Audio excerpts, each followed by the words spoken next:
Valle y hoy vamos a hablar sobre la Constitución del Ecuador del 2008. Cuando hablamos de la Constitución del Ecuador del 2008 tenemos que considerar a qué se refiere con la parte dogmática y a qué se refiere con la parte orgánica. Entendiéndose que la parte dogmática es aquella que se establece, como su nombre lo dice, las dogmas y el principio fundamental del Estado. En esta parte se encuentran establecidos los principios rectores del orden jurídico político, junto a los derechos humanos y garantías individuales, mientras que la parte orgánica establece la organización estructural y el funcionamiento de los poderes del Estado. Es decir, que en esta parte de la Constitución se encuentran establecidas la división de los poderes, la organización territorial y el funcionamiento de los órganos estatales. Una vez establecido esto, podemos realizar un desarrollo completo y analítico de la Constitución del 2008, donde tenemos que entender que tanto la parte orgánica como la parte dogmática trabajan de manera sincronizada, ya que no se puede hablar de una sin mencionar a la otra. Cuando nos referimos a la parte orgánica, nos estamos hablando sobre la estructura y el funcionamiento de los tres poderes estatales, que son el legislativo, ejecutivo y judicial, como así como la organización territorial, el cual se encuentra dividido entre el gobierno central y las regiones. Un ejemplo claro de la parte orgánica dentro de nuestra Constitución es lo que están en los artículos establecidos en el título 4, concretamente el 118, el cual establece que la función legislativa es ejercida por la Asamblea Nacional y esta estará integrada por asambleístas, los cuales son elegidos por un periodo de cada 4 años. Y el artículo 141, donde menciona que la presidenta o presidente de la República ejerce la función ejecutiva y es el jefe del Estado y del gobierno, y es responsable de la admisión pública. Por otra parte, cuando nos referimos a la parte dogmática, como ya lo mencioné, esta habla sobre los principios jurisdiccionales y principios fundamentales y de derechos humanos establecidos por interpretación internacional. Un ejemplo claro de esta parte dogmática son los artículos 11.3 que habla sobre el principio de la igualdad, donde menciona que todas las personas son iguales y gozarán de los mismos derechos, deberes y oportunidades, y nadie podrá ser discriminado por ninguna razón. Y el artículo 16.1 que habla sobre el derecho a la información, donde todas las personas de forma individual y colectiva tienen derecho a buscar, recibir, intercambiar y producir y difundir información veraz y verificada, oportuna y contextualizada, donde la parte dogmática se puede decir que se encuentra instituida en los títulos 1, 2 y 3 de nuestra Constitución. Cuando examinamos a profundidad la discusión entre la parte dogmática con la orgánica, surge una teoría, que une a los dos es el neoconstitucionalismo,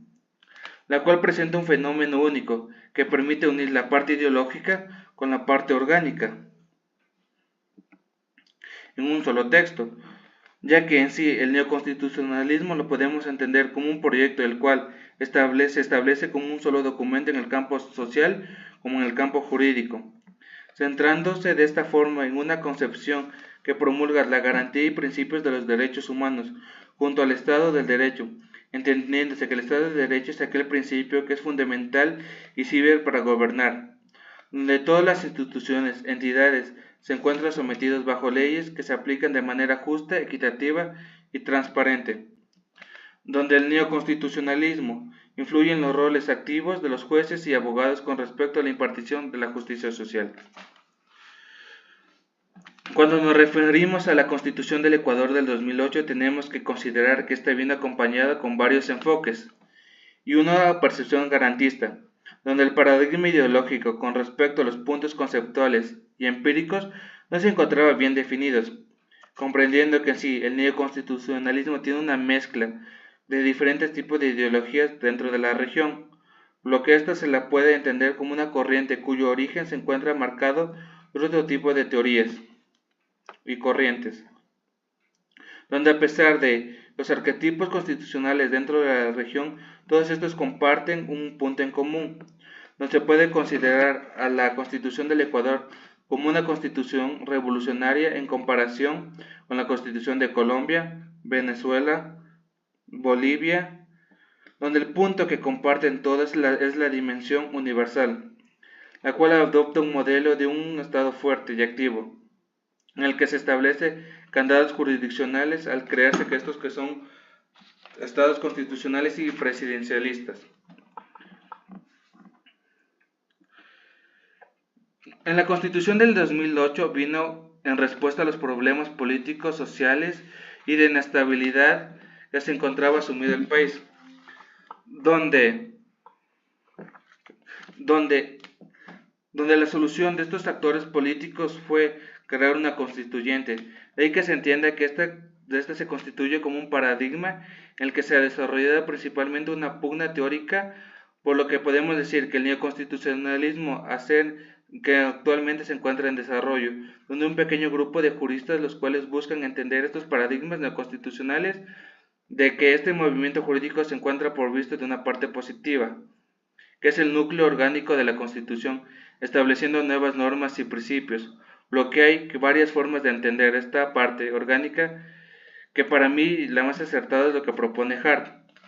el cual menciona que el derecho tiene que definirse como un conjunto equilibrado de dos normas fundamentales. La primera norma se encuentra establecida por las personas y dictamina una acción u omisión de ciertos actos,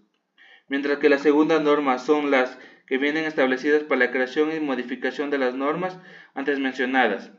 Por otro lado, la parte dogmática de la Constitución se la puede entender desde la parte ius naturalista, ya que ésta se la puede desarrollar como un constante dentro de la historia del derecho, por lo que es importante entender que ésta trabaja al mismo nivel, si es que no es superior a las positivistas, ya que su único fin es buscar un equilibrio entre la norma ya existente y la moral, donde el neoconstitucionalismo dio fuerza tanto a la parte dogmática como a la orgánica de la Constitución, las cuales son evidenciadas por las normas y los derechos establecidos en estos, donde su narrativa parte del enfoque de que el poder judicial se convierte en el guardián de la parte dogmática, donde los jueces, a partir del control constitucional, el cual se entendió como un conjunto de mecanismos y normas jurídicas que buscan asegurar que las leyes y actos emitidos por el poder público se ajusten a este tipo de casos, permitiendo de esta forma anular normas de otros poderes si estos llegan a violentar los derechos establecidos en la parte dogmática. De la misma forma se puede decir que la parte dogmática toma el control de la parte orgánica, estableciendo los derechos fundamentales como los principios rectores, donde los derechos que se encuentran establecidos en la parte dogmática ya no solo se las ve como simples, sino estas forman parte y definen los principios fundamentales por los cuales se encuentra guiado nuestra Constitución y por ende el Estado ecuatoriano. Donde el análisis de este modelo constitucional de Montecristi reside en la capacidad de la parte orgánica para interpretar y aplicar la dogmática con coherencia y firmeza, donde el Poder Judicial y especialmente la Corte Constitucional se rige con base a un guardián fundamental, que a través de la ponderación y la interpretación conforme y el control de convencionalidad permite desarrollar normas y principios más justos con respecto a nuestra sociedad. Muchas gracias, esta ha sido mi intervención con respecto a la Constitución del Ecuador del 2008.